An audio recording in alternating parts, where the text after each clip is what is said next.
नमस्कार दर्शकों, स्वागत है आप सभी का हमारी इस खास मुलाकात पे। मैं हूं तरन खुमन और आज हम आपको डॉक्टर रमा सोफत अस्पताल और doctor Ruchika test tube baby centre के माहिर डॉक्टरों से मिलवाएंगे।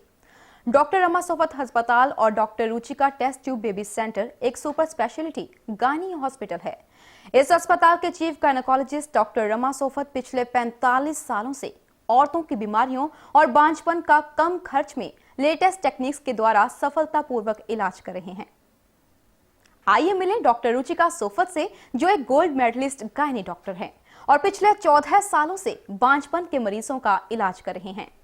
डॉक्टर रुचिका, स्वागत है आपका इस खास मुलाकात में। डॉक्टर रुचिका, सबसे पहले हमारे दर्शकों को अपने बारे में बताएं और बताएं कि बांझपन आखिर है क्या। मैं doctor Ruchika Sofat doctor Rama Sofat hospital में एक इनफर्टिलिटी स्पेशलिस्ट हूँ। आजकल के ज़माने में stress, tension, pollution, drug addiction, changing lifestyles आदि की वजह से बांझपन की समस्या लगातार बढ़ रही है। यह समस्या एक जोड़े को न सिर्फ आर्थिक तौर पर बल्कि मानसिक और शारीरिक तौर पर भी प्रभावित करती है। आमतौर पर एक जोड़ा 1 साल तक साथ रहने के बाद भी जब संतान सुख की प्राप्ति नहीं करता है तो उसे बांझपन की समस्या से पीड़ित कहा जा सकता है। सारी दुनिया में लगभग 10 से 15% जोड़े किसी न किसी कारण से इस समस्या का सामना कर रहे हैं। आमतौर पर यह धारणा है कि यह केवल महिलाओं से जुड़ी हुई बीमारी है, पर ऐसा नहीं है। केवल 30 से 40% जोड़ों में एक महिला इसके लिए जिम्मेदार होती है, जबकि लगभग अन्य 30 से 40% केसेस में एक पुरुष इसका कारण हो सकता है। 10 से 15% केसेस में दोनों ही पार्टनर्स में कुछ कारण होते हैं, जबकि 5 से 10% केसेस में किसी भी पार्टनर में कोई भी कारण का पता नहीं चलता, जिसे हम अनएक्सप्लेन्ड इनफर्टिलिटी कहते हैं। डॉक्टर रुचिका, बांझपन की ये जो समस्या है, इसके प्रमुख कारण क्या हैं? औरतों में बांझपन की समस्या के प्रमुख कारण हैं अंडों का कम बनना या ना बनना, ट्यूब्स का बंद होना, बच्चेदानी की रसौली, अंडेदानी की रसौली, पॉलीसिस्टिक ओवरीज, एंडोमेट्रियोसिस, बच्चेदानी में टीबी की बीमारी, बच्चेदानी में सेप्टम यानी झिल्ली का होना, जिसकी वजह से या तो बच्चा ठहरता ही नहीं है या बार बार गर्भपात हो जाता है। आदमियों में बांझपन का प्रमुख कारण है शुक्राणुओं की कमी होना या शुक्राणुओं का ना होना यानी निल स्पर्म्स। आजकल देखा गया है कि आदमियों में बांझपन की समस्या तेज़ी से बढ़ रही है। इसके कुछ प्रमुख कारण हैं स्ट्रेस, टेंशन और बढ़ता हुआ ड्रग एडिक्शन। डॉक्टर रुचिका, हमारे दर्शकों को ये बताइए कि आमतौर पर बांझपन के मरीजों के कौन कौन से टेस्ट करवाए जाते हैं? जब एक बांझपन की समस्या से पीड़ित जोड़ा अस्पताल में आता है तो हमारी यही कोशिश होती है कि कम से कम खर्च में हम उनके बांझपन का कारण ढूंढकर जल्दी से जल्दी उनका इलाज कर सकें। नॉर्मली आदमियों में शुक्राणुओं का पता लगाने के लिए एक आसान सा टेस्ट, जिसे सीमेन एनालिसिस कहते हैं, किया जाता है। औरतों में एक डिटेल्ड हिस्ट्री और चेकअप के बाद उनका स्कैन किया जाता है। इसके अलावा रंगीन एक्सरे, जिसे हम हिस्ट्रोसैल्पिंगोग्राफी या HSG कहते हैं, उसके द्वारा ट्यूब्स को चेक किया जाता है।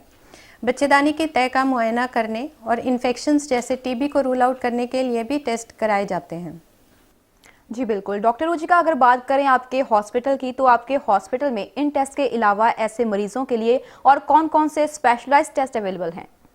जिन मरीजों में शादी के कई साल बाद भी बच्चा ना होने का कोई कारण ना मिले या फिर कराए गए टेस्टों में कोई नुक्स हो, जैसे कि अंडेदानी या बच्चेदानी की रसौलियाँ, एंडोमेट्रियोसिस, पॉलीसिस्टिक ओवरीज आदि, उन मरीजों में लैप्रोस्कोपी और हिस्ट्रोस्कोपी कराई जाती है।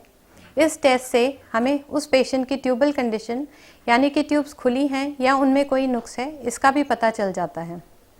लैप्रोस्कोपी एक दूरबीन द्वारा किया गया प्रोसीजर है, जिसके द्वारा हम बच्चेदानी की रसौलियाँ, जिन्हें फाइब्रॉइड्स कहते हैं, अंडेदानी की रसौलियाँ, जिन्हें ओवेरियन सिस्ट कहा जाता है, उन्हें बिना पेट काटे मॉर्सिलेटर द्वारा एक टाँके से बाहर निकाल सकते हैं, चाहे वे कितने भी बड़ी हों।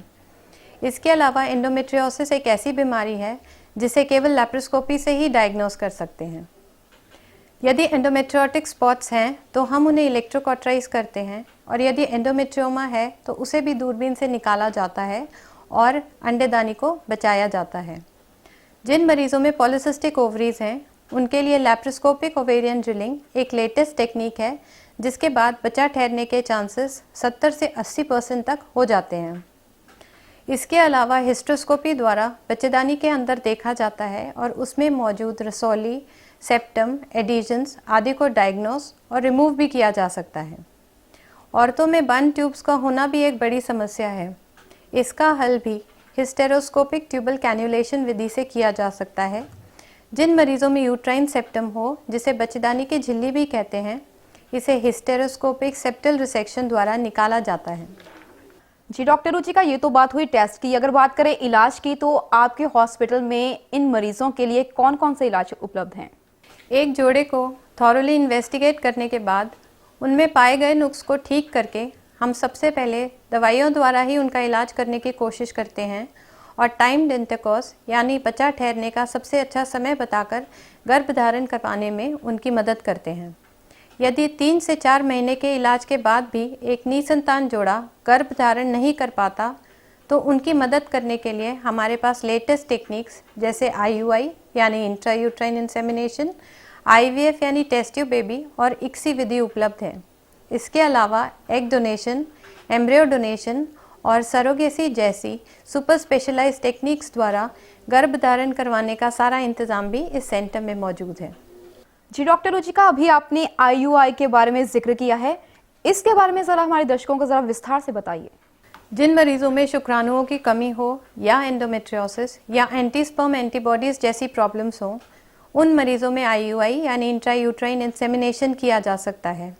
इसमें हम हस्बैंड्स के स्पर्म को वॉश करके बेस्ट क्वालिटी मोटाइल स्पर्म्स को अलग कर लेते हैं और बच्चेदानी के अंदर एक कैथेटर के ज़रिए इंजेक्ट कर देते हैं।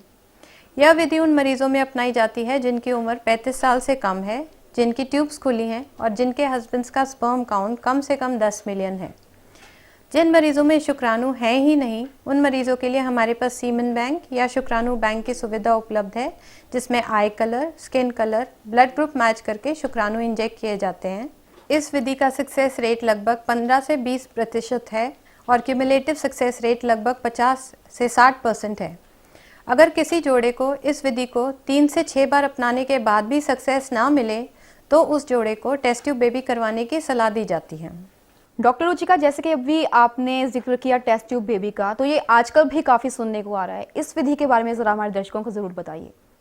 जिन मरीजों की उम्र 38 साल से ज़्यादा है और वे अभी तक संतान सुख की प्राप्ति नहीं कर सके हैं, या जिनकी दोनों ट्यूब्स बंद हैं, या TB या एंडोमेट्रियोसिस जैसी बीमारियां हैं, या जिन हस्बैंड्स का स्पर्म काउंट 10 मिलियन से कम है, या अनएक्सप्लेन इनफर्टिलिटी है यानी बच्चा ना होने का कोई कारण नहीं है, या 4 से 6 बार IUI कराने के बाद भी कामयाबी नहीं मिली है, ऐसे में हम IVF या टेस्ट ट्यूब बेबी करवाने के लिए मरीजों को सलाह देते हैं।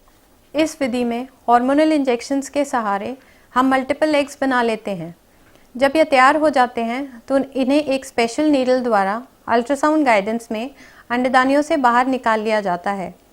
इसके बाद इन्हें हस्बैंड्स के स्पर्म के साथ मिलाकर एम्ब्रियो यानी भ्रूण बना लिया जाता है और 48 घंटे बाद औरत की बच्चेदानी में रख दिया जाता है। इस स्टेप को एम्ब्रियो ट्रांसफ़र कहते हैं। इसमें हम एम्ब्रियोज यानी भ्रूण को सावधानी से कैथेटर में लोड करते हैं और बहुत ही ध्यानपूर्वक बच्चेदानी के अंदर अल्ट्रासाउंड गाइडेंस में रख देते हैं। एम्ब्रियो ट्रांसफ़र यानी ET IVF साइकिल का एक क्रूशियल स्टेप है जो इस विधि का सक्सेस या फेलियर तय कर सकता है, स्पेशली उन मरीजों में जिनमें बार बार टेस्ट ट्यूब बेबी फेल हो जाते हैं, यानी कि रिपीटेड IVF फेलियर्स हैं। हमें ये बताते हुए बहुत खुशी और गर्व होता है कि हमारे सेंटर में इस विधि का सक्सेस रेट लगभग 40 से 50% है, जो कि अंतर्राष्ट्रीय सेंटर्स के मुकाबले में है। इस विधि के बारे में लोगों में एक बहुत ही गलत धारणा यह है कि इसमें लाखों रुपए खर्च हो जाते हैं, पर ऐसा नहीं है। यूजुअली एक IVF साइकिल का खर्चा लगभग 50 से 60 हज़ार रुपये तक आ सकता है। इसके अलावा दवाइयों का खर्चा अलग होता है। ये तो हुई टेस्ट ट्यूब बेबी के बारे में बात। अगर बात करें ICSI की, तो ये ICSI विधि क्या है? जिन आदमियों में नील स्पर्म्स हों या स्पर्म काउंट बहुत ही कम हो, या जिनमें एंटी स्पर्म एंटीबॉडीज़ हों या रिपीटेड IVF फेलियर्स हों, उन मरीजों के लिए ICSI विधि अपनाई जाती है। इस विधि में एक हेल्दी मोटाइल स्पर्म को एक अंडे के अंदर इंजेक्ट करके भ्रूण तैयार किया जाता है, जिसे औरत की बच्चेदानी में कैथेटर द्वारा रख दिया जाता है। इस विधि का सक्सेस रेट लगभग 30 से 40% है। जिन औरतों की उम्र 40 साल से ज़्यादा हो या फिर जिनमें महीना आना बंद हो गया हो, उनमें किस तरह की तकनीक अपनाई जाती है जिसके साथ वो माँ बन सके? जिन औरतों में कम उम्र में ही माहवारी यानी बंद हो चुकी हो, जिसे कि हम प्रीमेच्योर ओवेरियन फेलियर कहते हैं, या वे मरीज़ जिनकी अंडेदानियाँ निकाल दी गई हों या जिनमें उम्र ज़्यादा होने की वजह से महीना आना बंद हो गया हो, ऐसे मरीज़ों के लिए भी अब संतान सुख की प्राप्ति करना संभव हो गया है। यूजुअली ऐसे मरीज़ों में बच्चेदानी सिकुड़ कर छोटी हो जाती है। इस कारण से पहले बच्चेदानी को बड़ा करके अंडादान यानी एग डोनेशन की विधि द्वारा गर्भधारण करवाया जा सकता है।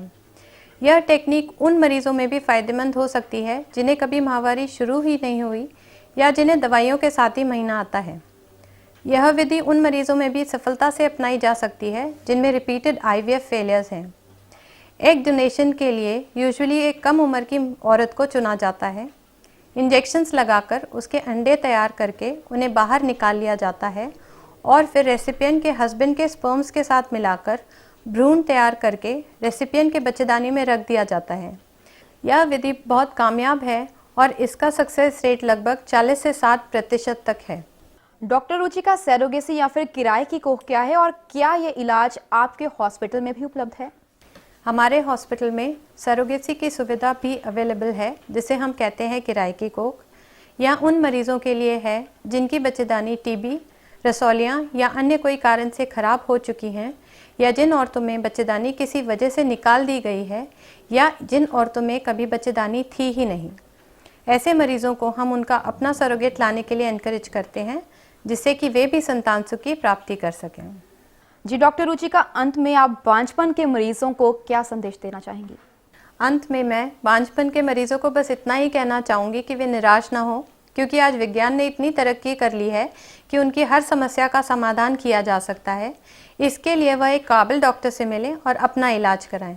डॉक्टर रुचिका, आपका बहुत बहुत शुक्रिया जो आपने हमारे दर्शकों को इतनी अच्छी जानकारी दी। धन्यवाद।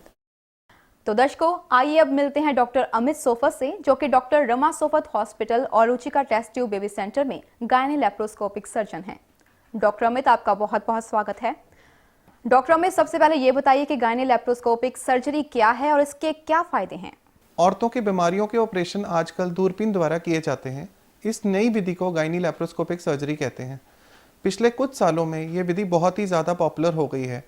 जिन पेशेंट्स में हैवी पीरियड्स की समस्या हो या बच्चेदानी अंडेदानी में रसौलियाँ हों, जिन्हें हम यूट्राइन फाइब्रॉइड्स या ओवेरियन सिस्ट भी कहते हैं, या कई बार कैंसरस या प्री कैंसरस कंडीशन हो या अन्य किसी वजह से बच्चेदानी को निकालना पड़े, तो हमारे हॉस्पिटल में बच्चेदानी को दूरबीन या लैप्रोस्कोपिक सर्जरी द्वारा निकाला जाता है। इस नई विधि को टोटल लैप्रोस्कोपिक हिस्टेक्टमी कहते हैं। इस विधि में पहले बच्चेदानी को वेसल सीलिंग मशीन से पेट में अलग कर दिया जाता है और फिर पूरी बच्चेदानी को डिलीवरी के रास्ते से बाहर निकाल दिया जाता है। ओपन ऑपरेशंस के मुकाबले दूरबीन से या लैप्रोस्कोपिक सर्जरी से किए गए ऑपरेशंस में पेट पे कोई भी बड़ा कट नहीं आता है। पेशेंट्स को बहुत कम पेन और ब्लीडिंग होती है और पेशेंट्स की रिकवरी बहुत जल्दी हो जाती है। इसी वजह से पेशेंट्स को 24 से 36 घंटे के अंदर ही घर वापस भेज दिया जाता है। डॉक्टर अमित, कई बार सुनने में आता है कि अनमैरिड गर्ल्स में भी रसौलियाँ होती हैं। ऐसे मरीजों के लिए आपके हॉस्पिटल में क्या इलाज उपलब्ध है? जी हाँ, अनमैरिड गर्ल्स या न्यूली मैरिड गर्ल्स की बच्चेदानी या अंडेदानी में रसौलियाँ बन जाती हैं। बच्चेदानी की रसौलियों को हम यूट्राइन फाइब्रॉइड्स कहते हैं और अंडेदानी की रसौलियों को हम ओवेरियन सिस्ट भी कहते हैं। अक्सर ऐसे पेशेंट्स में ये डर रहता है कि रसौलियों को निकालने के समय पर अंडेदानी या बच्चेदानी को भी साथ में निकाल दिया जाता है। हमारे हॉस्पिटल में ऐसे पेशेंट्स की रसौलियाँ ही सिर्फ निकाली जाती हैं और बच्चेदानी और अंडेदानी को बचा लिया जाता है, ताकि फ्यूचर में ऐसे पेशेंट्स में प्रेगनेंसी प्लान करने में कोई भी प्रॉब्लम ना आए। लैप्रोस्कोपिक सर्जरी अनमैरिड गर्ल्स के लिए कॉस्मेटिकली बहुत ही यूज़फुल रहती है, क्योंकि पेट पर कोई भी बड़ा कट या चीरा नहीं आता है और ये ऑपरेशंस छोटे कटों के ज़रिए ही किए जाते हैं और पेशेंट्स की रिकवरी बहुत ही जल्दी हो जाती है और ये पेशेंट्स अपना रूटीन काम 3 से 5 दिनों के अंदर स्टार्ट कर सकते हैं। जी डॉक्टर साहब, बहुत बहुत शुक्रिया हमारे दर्शकों को इतनी अच्छी जानकारी देने के लिए। उम्मीद करते हैं कि हमारे दर्शक इस जानकारी पर ज़रूर अमल करेंगे और अपना सेंटर सिलेक्ट करने से पहले सावधानी ज़रूर बरतेंगे। और इसी के साथ उम्मीद करते हैं कि आपको हमारी ये मुलाकात ज़रूर पसंद आई होगी। दीजिए इजाज़त।